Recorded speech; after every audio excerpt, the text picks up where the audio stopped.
Amis téléspectateurs de la télévision rwandaise, une fois de plus, bienvenue dans cette émission spéciale 27e sommet de l'Union africaine, une émission qui est animée depuis la Kigali Convention Center en plein cœur de la ville de Kigali où donc se trouvent différentes délégations venues pour ce sommet, ce rendez-vous africain où l'Afrique discute des problèmes des Africains pour les Africains et par les Africains.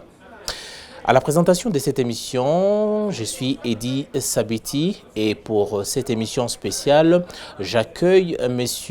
Alain Billen. Il est éditorialiste et journaliste bien entendu, basé ici à Kigali. Monsieur Alain, bonjour. Bienvenue et surtout merci. Bonjour. Merci beaucoup de votre accueil. Voilà. Alors, Monsieur Alain, vous êtes au Rwanda, vous êtes journaliste, éditorialiste, c'est ça. Et sur quoi vous travaillez à peu près? Parce que après avoir lu votre profil, en tout cas, je vois c'est presque 200 articles sur le Rwanda au moins chaque année. Oui, effectivement. Sur quoi vous écrivez à peu près, pour les gens qui ne vous connaissent pas, sur quoi vous écrivez? C'est la raison pour laquelle j'aime bien parler en tant qu'éditorialiste plutôt qu'en tant que journaliste.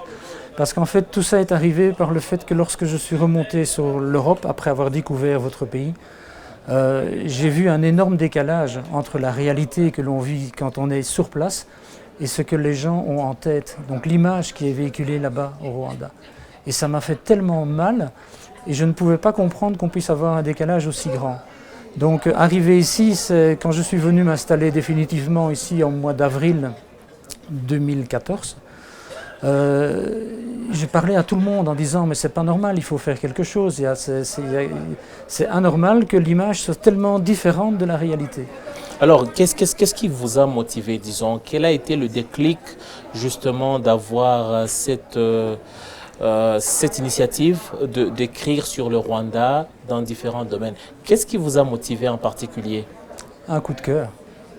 J'allais presque dire un coup de foudre, mais je ne peux pas vous répondre exactement pourquoi ce qui m'est passé par l'esprit, qui tout d'un coup, je me suis senti comme habité. Et quand j'entendais des informations négatives, j'avais mal. Comme si on disait du mal de ma mère ou du mal de... Donc je sentais vraiment que c'était vraiment à l'intérieur de moi. Et je trouvais ça tellement injuste, parce que je ne pense pas qu'il existe au monde un seul pays qui ait pu réussir ce que vous avez réussi. Il ne faut pas oublier, à 22 ans, c'était le chaos ici. Ce que vous êtes arrivé à faire dans un pays enclavé, à réconcilier, à travailler avec la réconciliation, arriver à ce développement qui est le développement actuel, sans parler les visions d'avenir énormes de votre président. Je pense que c'est un cas d'école qui devrait être imité. J'ai même souvent expliqué que c'est une étoile qui brille sur l'Afrique. Et je trouve ça pas normal que dans certaines régions, on ne voit pas cette étoile et que parfois on la salisse. Donc c'est propre, une réaction tout à fait personnelle, voilà. Comme un coup de foudre. Je ne peux pas vous dire plus parce que je n'ai pas eu vraiment d'autre chose. À un moment donné, ça m'a touché au plus profond de moi-même. Donc je sentais que j'avais besoin de faire quelque chose. Voilà. Alors, Monsieur Alain, sur quoi vous écrivez aujourd'hui? Sur quoi vous écrivez exactement? Sur le Rwanda ou sur l'Afrique? Alors donc il faut savoir que ce que j'écris est destiné essentiellement à l'Europe francophone. Donc moi, ce que je récupère toutes les nouvelles pour les diffuser sur la partie européenne. Parce que je ne veux pas parler ici de chiffres en parlant de classement, mais quand on voit la place faite aux femmes ici, quand on voit qu'en Europe on discute toujours si dans 10 ans on va interdire les sacs plastiques, alors qu'ici ça fait déjà des années que c'est en route, quand on voit aussi les efforts même au niveau écologique qui se passent ici, quand on voit toute cette évolution. Ça veut dire que vous mélangez tous les thèmes, oui, politiques, économie, le social? Oui, oui, tout à fait. Je veux pas rester... Vous n'avez pas un domaine particulier? Non, parce que justement, je veux essayer de joindre, bien sûr, les professionnels du journalisme là-bas qui s'intéressent plus spécialement à l'économie et à la politique, mais je veux également que ça puisse toucher l'esprit des gens de la rue. qu'ils puissent lire. Et j'essaye toujours d'avoir des titres un peu accrocheurs parce que lorsque le Rwanda, dans un classement mondial, se trouve au-dessus, par exemple, de la France, j'essaye de l'impliquer dans le titre parce que là-bas en Europe, on a toujours l'impression que l'Afrique doit être à la traîne de tout. Non, je pense que beaucoup de pays d'Europe auraient beaucoup à apprendre du Rwanda.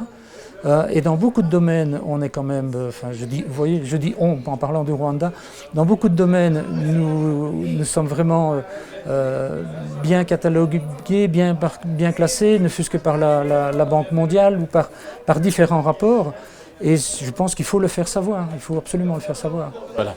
Alors, aujourd'hui, nous vous accueillons dans un contexte assez particulier où le Rwanda est au cœur du rendez-vous africain. C'est le 27e sommet de l'Union africaine. Pour sa toute première fois, le Rwanda accueille ce grand événement. 54 nations du continent viennent discuter, viennent parler Afrique, en tout cas un peu comme vous, dans tous les domaines, la politique, la sécurité, le social, l'économie, tout ça. Alors, pour vous, nous avons un contexte où on parle aujourd'hui par l'agenda, certaines des questions qui vont retenir le gros des débats, c'est par exemple l'intégration du continent, il y a le passeport, par exemple le passeport africain qui devrait en tout cas permettre la libre circulation des biens et des personnes sur le continent. Est-ce que vous pensez vraiment que c'est notamment la question du passeport aujourd'hui, ça arrive au bon moment ou ça a pris longtemps pour être lancé? Moi, je pense que ça arrive au bon moment. Parce qu'on ressent de plus en plus avec les déclarations des différents chefs d'État, pas seulement que notre président, le président Kagame, qui a une vision assez exceptionnelle et qui se retrouve à la tête, mais on ressent quand même au niveau des autres chefs d'État qu'ils commencent à suivre aussi le pas du Rwanda. Je pense que peut-être que plus tôt, c'était peut-être trop tôt. Maintenant, la libre circulation des biens et des personnes, c'est indispensable. L'Afrique doit se concevoir comme une unité. Moi, j'explique toujours aux amis africains que je rencontre, que ce soit ici ou en Belgique, il est grand temps à ce que de plus en plus, à ce que dans toutes vos démarches de tous les jours, vous devez penser Afrique. Il faut acheter Afrique. Quand vous dépensez un franc, c'est comme si c'était un droit de vote. Qu'est-ce que vous allez faire avec votre franc? Est-ce que vous allez le donner en Europe, vous allez le donner en Chine, vous allez le donner en Afrique? Donc je pense que peut-être aussi que si on arrivait à ce que les Africains eux-mêmes, peut-être, puissent prendre déjà une certaine habitude et se rendre compte que c'est en faisant vivre son voisin que tout le monde va grandir, les politiques auront plus facile également derrière à mettre tout ça en place. Alors avec votre observation, pensez-vous vraiment que cette vision est partagée par tout le monde sur le continent? Est-ce que vraiment les Africains aujourd'hui réfléchissent ou pensent en tant qu'Africains sur le continent, ou ils pensent d'abord en tant que nation, en tant que citoyen d'un pays quelconque? Est-ce qu'il y a cet esprit? Les Africains se sentent africains sur leur continent? En tous les cas, on le ressent de plus en plus au niveau des réseaux sociaux, ça c'est clair. Je ne suis pas assez spécialiste des autres politiques africaines que pour donner vraiment une opinion précise et qui ait une certaine valeur. Par contre, ce que je constate, c'est que je vais scinder en deux parties. Vous avez l'Afrique de l'Ouest qui est essentiellement francophone. Moi qui suis un observateur extérieur, mais pas vraiment trop précis, mais comme je surveille assez bien tout ce qui se passe en France, je me demande dans quelle mesure certains pays sont libres aussi de pouvoir suivre le mouvement. Il est certain que ce que le président Kagame réclame, c'est cette unité africaine. Je ne suis pas certain que cela plaise notamment à la France. Et par conséquent, comme beaucoup de chefs d'État sont encore un petit peu sur l'emprise de la politique française, notamment avec leur fameux franc CFA, tout ça devient quand même une certaine aberration.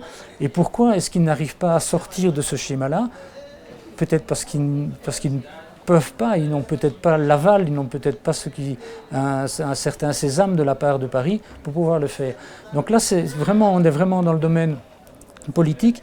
Mais moi, j'ai commencé une certaine initiative qui s'appelle Africa Liaison pour essayer d'expliquer aux Africains, ne vous occupez pas trop, vous personnellement, de ce qui se fait au niveau politique. Commencez déjà, vous, à agir. Agissez en tant qu'Africains et pensez à vos frères africains. Et vous allez en avoir les conséquences, vous allez en avoir les bienfaits. Arrêtons d'aller acheter plein de trucs partout ailleurs, et il y a plein de futilités. Et le message que j'essaye de faire passer également à la diaspora, revenez en Afrique, c'est ici que l'avenir se passe. Moi, je le dis depuis quelques années, l'Europe, elle est morte. Qu'est-ce que vous allez chercher en Europe? En Europe, on a toujours cette impression de trop-plein, d'argent. C'est pas vrai. Ils souffrent, les Européens aussi. Moi, j'ai vu le temps de ma génération, bon, j'ai des cheveux blancs, ça prouve quand même que j'ai pas 20 ans, mais une énorme différence lorsque moi j'avais 20 ans, 30 ans, et aujourd'hui. À mon époque, une personne travaillait par ménage et vivait très très bien. Aujourd'hui, monsieur et madame travaillent et ils n'en sortent pas. J'ai vu une statistique, il y a 20% de pauvres, d'extrême pauvreté en Belgique. Ça n'existait pas il y a 10, 15, 20 ans. N'allez pas chercher quelque chose en Europe. L'avenir, il est ici. Venez reconstruire. Ça, c'est important.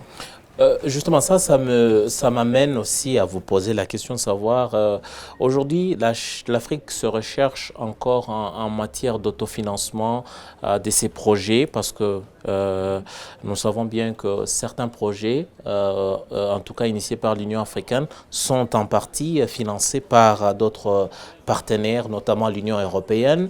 Mais est-ce que pensez-vous, avec une Afrique qui se veut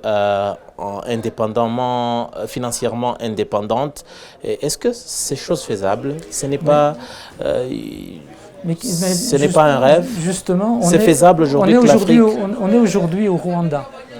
Est-ce qu'on n'est pas en train de se libérer de cette aide, avec notamment ce que le président réclame partout, des partenariats entre privés et gouvernements? Il y a des opportunités. Je ne dis pas qu'il faut nécessairement fermer la porte. Ce que je crains, c'est que si l'Europe donne par exemple un coefficient de 10, le problème c'est qu'ils vont décider pour 100. C'est que, je ne sais pas si je me fais bien comprendre, c'est qu'ils vont donner... En tout cas, il y a par exemple les projets de développement, il y a notamment en matière de sécurité et paix, où on voit vraiment la présence de l'aide de l'Union européenne ou de d'autres partenaires en tout cas. Voilà, j'aimerais vraiment comprendre où l'homme ordinaire, le citoyen ordinaire, l'Africain ordinaire aimerait savoir, est-ce que cette Afrique autodépendante, elle peut exister, soit à court ou à moyen ou à long terme? Moi je pense qu'elle doit exister. Elle doit exister. Alors effectivement, comme je vous l'ai expliqué tout à l'heure, je ne suis pas dans le détail de tout, mais en tous les cas, c'est une vision qu'il faut avoir et c'est un objectif qu'il faut essayer d'atteindre. C'est que vous connaissez la fameuse phrase qui dit « la main qui te donne, c'est la main qui te tient ». Donc il n'y a rien à faire. Et l'Afrique, ça va être la plus grande puissance qui d'ici quelques années, mais pour ça, il faut travailler dans ce sens-là. Et puis, moi, j'aime bien aussi la fameuse expression l'aide. Si on faisait la vraie comptabilité, comme disait notamment Jacques Chirac, nous avons bâti notre richesse en allant piller l'Afrique. Moi, je ne le considère pas nécessairement comme des aides, ce que l'on reçoit de la communauté européenne, par exemple, mais plutôt un minimum de retour de ce qu'ils ont profité des sous-sols et du pays. Alors, cette année, ou pour ce 27e sommet en tout cas, nous avons un accent particulier nous avons le thème et les droits de l'homme, mais avec un accent particulier sur les droits de la femme. Aujourd'hui, votre observation, quelle est votre observation par rapport à la place qu'occupe la femme aujourd'hui en Afrique, notamment dans les institutions ou les organes de prise de décision, par exemple, ou dans d'autres domaines de la vie de tous les jours? Mais une fois de plus, je reviens au Rwanda, parce qu'une fois de plus, c'est l'exemple à suivre. Moi, je suis. On parle de la présence et de la place de la femme. Je pense qu'ici au Rwanda, il y a certainement encore des efforts à faire parce qu'on n'est jamais arrivé comment dire, à 100% de réussite. Mais vous le vivez tous les jours, la présence de la femme ici, comment la femme est respectée ici dans ce pays, parce qu'il y a une certaine politique qui a été mise en place pour justement essayer à ce que la femme soit exactement l'égale de l'homme et qu'elle ait exactement les mêmes possibilités, aussi bien dans les postes dirigeants que dans les postes politiques, que à tout point de vue. Donc maintenant, je ne sais pas comment ça se passe exactement dans les autres pays africains. Je ne pense pas que malheureusement ils soient arrivés au même stade qu'est le Rwanda. Vous pensez qu'aujourd'hui, les autres pays du continent peuvent s'inspirer de l'exemple du Rwanda? Est-ce que c'est chose faisable? Une fois de plus, je vais vous répondre qu'ils doivent s'inspirer. Parce que c'est une réussite ici. Donc à partir du moment où vous voyez un exemple, une politique qui a été mise en place, et qu'au bout de cette politique, vous voyez une réussite, si vraiment vous voulez le bien de votre peuple, vous ne pouvez faire qu'une chose, c'est au moins suivre cet exemple. Parce que toute personne suit l'exemple d'un autre. Celui qui a inventé, par exemple, n'importe la lampe Edison, il a profité d'autres petites inventions d'avant. Il n'y a jamais personne qui dit « moi j'ai créé quelque chose ». Donc, à partir du moment où on a un exemple qui fonctionne, c'est comme par rapport à la sécurité. Moi, je le dis sans arrêt, je ressens beaucoup plus de sécurité ici à Kigali que dans certains quartiers de Bruxelles où ce n'est pas fréquentable, où les gens ne peuvent pas se déplacer. À Paris, il y a des zones, on appelle ça presque des non-zones, où les gens ne peuvent plus se déplacer la nuit. Or ici, moi je ne verrais pas de problème si j'ai une petite gamine de 10-11 ans, de dire va un peu chercher chez ta grand-mère en pleine nuit, va chercher une boîte de conserve chez ta grand-mère en pleine nuit. Ça ne fait pas peur ici. Mais un des parents qui, en Belgique, enverrait une gamine de 12, 13, 14 ans dans la rue, dans le noir, faire 500 mètres, il se ferait traiter des plus imprudents. Donc on a ici une sécurité, on a ici une propreté exemplaire. Et c'est la même chose par rapport à ce que le pays ici a réussi par rapport aux femmes. Je pense que si les autres dirigeants veulent vraiment le bonheur de leur peuple, ils ne peuvent faire que suivre. Le chemin est tracé, le Rwanda l'a tracé, le chemin. Voilà. Alors, pour peut-être terminer avec notre entretien, qu'est-ce que le citoyen ordinaire, l'Africain ordinaire, peut attendre de ce 27e sommet de l'Union africaine, en tout cas, parce que nous avons pas mal de choses à discuter au cours de ce sommet. Qu'est-ce qu'il peut attendre? Je vais vous répondre franchement comme je le pense, mais il ne faut certainement pas le prendre comme quelque chose de trop réfléchi. Moi, je pense que c'est toujours difficile de sortir une politique commune à partir du moment où, lorsqu'une décision a été prise, l'Union africaine n'a pas la possibilité derrière de pouvoir sanctionner ceux qui ne seraient pas suivis. Ça, c'est important. J'ai l'impression qu'on peut prendre des décisions aujourd'hui et puis après, c'est chaque pays qui va décider s'ils suivent ou s'ils ne suivent pas. Et 54 pays à pouvoir, mettre d'accord sur 54 projets qui vont être suivis de la même manière par 54 politiques différentes, c'est quand même un peu compliqué. C'est un peu compliqué. Mais ça fait avancer les choses, mais je pense que j'ai presque plus confiance dans ce que les Africains vont un jour embrasser leur avenir que de vouloir, au niveau politique, rassembler 54 nations. Ça me paraît beaucoup plus difficile. Monsieur Alain. C'est peut-être dommage de terminer là-dessus, mais bon, je n'ai pas l'habitude de dire autre chose que ce que je pense. Alors, vous pensez qu'on a le droit d'être optimiste aujourd'hui? Oui, bien sûr, parce que de toute façon, ça fait avancer. Là, regardez le passeport, l'histoire de le passeport. Là, on va parler des droits de l'homme avec un accent accentué sur... On va parler de ce qui se passe aujourd'hui au Rwanda, donc ça va donner des idées à tous les chefs d'État, et il n'y a pas de raison qu'ils ne veulent pas suivre. Donc on part effectivement vers des avancées. Maintenant, j'ai toujours l'impression qu'au niveau politique, ça met toujours tellement de temps. Monsieur Alain, merci d'avoir été avec nous. Merci à vous, Eddy, c'était très chouette, très sympa. Voilà. Merci. Alors, chers amis téléspectateurs de la télévision rwandaise, merci bien d'avoir été de nôtres dans cette émission spéciale. Aujourd'hui, nous étions avec Monsieur Alain Billen. Il est éditorialiste et journaliste belge basé ici au Rwanda. Il suit les questions du Rwanda, mais également du continent africain, en tout cas d'une manière globale. Et voilà. C'est tout donc pour cet entretien. À la présentation de cette émission, vous étiez avec Eddy Sabiti et j'espère vous retrouver très prochainement. Merci et surtout restez fidèles à nos programmes.